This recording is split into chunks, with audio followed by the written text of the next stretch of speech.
There is a moment for me where running almost became not a crutch, but a way to quiet the noise, or a way of coping. In my neighborhood especially, right, there's a lot of pressures everywhere you go. You walk from A to B, you'll see 5 of your friends. 3 of them would probably be doing things that you shouldn't be doing. 2 of them might be, on their way to do something that you probably shouldn't be doing. That's right, stay nice and slow like that. Remember, good form on this one. Walking put a lot of pressure, right, on the things you wore, the way people would see you. You'd have encounters. But when I would run, no one would ask me what I was doing. They would just assume I was going somewhere important. And in many cases for me, it was just to get to the bus stop.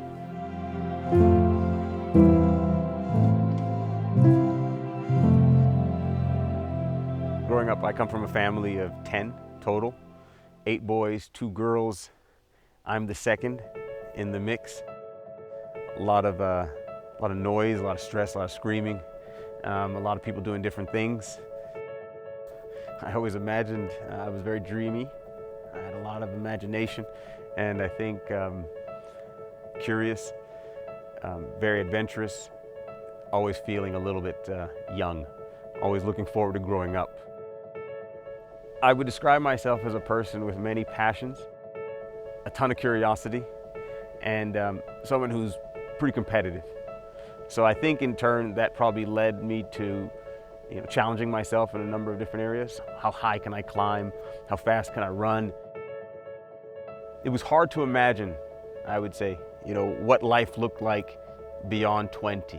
When I joined trails, I think I was just so incredibly encouraged by the fact that there was so much to do, so much to look forward to, right? Real things, adventures. A select group of kids are brought up to experience a camp like no other for 4 years, and then build or be part of a family that extends for a lifetime. 4 seasons, 4 years, 4 life.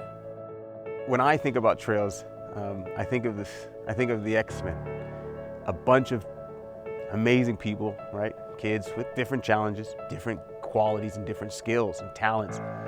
With Professor Xavier times 10, right? With counselors who come from all walks of life as well, but there with the common goal to kind of enrich the experiences and bring out the best and the skills of these unique individuals, and hopefully help them use their talents for the good.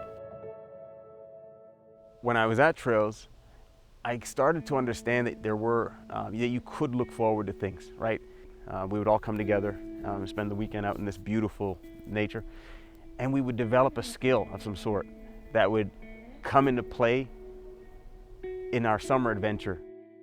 We learned how to ice fish. We would get, our CPR certification. All of these things, for me, started to show me that when we would go up and participate, it was for a reason.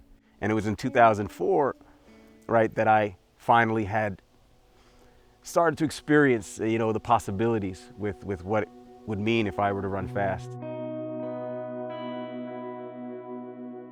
My specific target was the 2008 Beijing Olympic Games.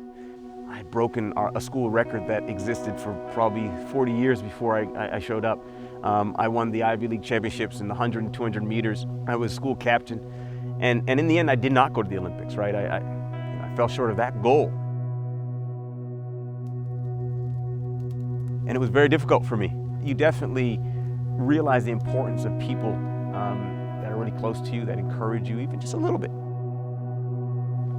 When I really understood how important it was to have that support, I was in my senior year, high school. I'd put some goals for myself with track and field, and slowly I started to hit them. But I still felt this sense of struggle, right? I felt the sense of kind of not knowing exactly why.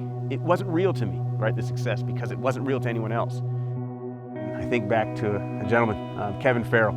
He was the leader at Trails at that time for our programming and a lot of, for our counselors and so our curriculum. And I had a conversation with him, and I kind of just told him about what I was going through a little bit. Just said, hey, I'm going to compete. There's a lot on the line here. I'm looking to run fast so I can have these opportunities so maybe somebody will recognize or know me, right? But I don't have anyone there, right? Like, is it possible?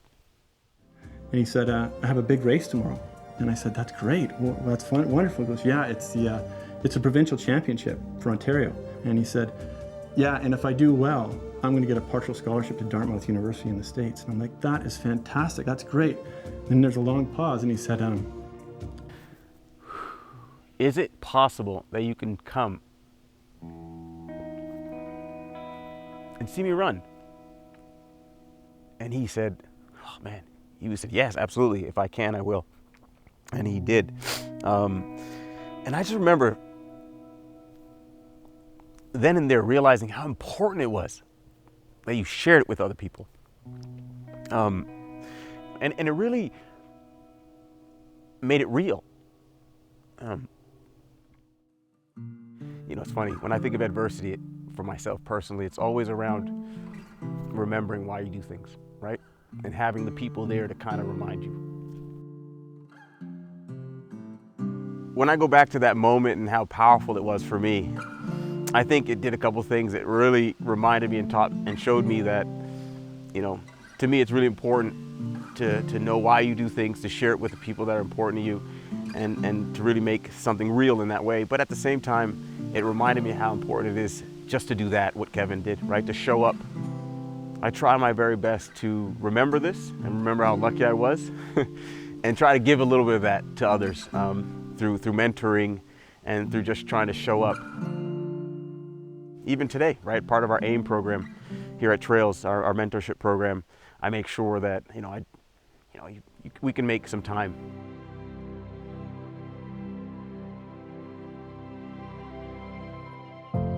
I think Trails uniquely provides to the world, and it's such a fluffy word, but a place rooted in the most sincerest version of love.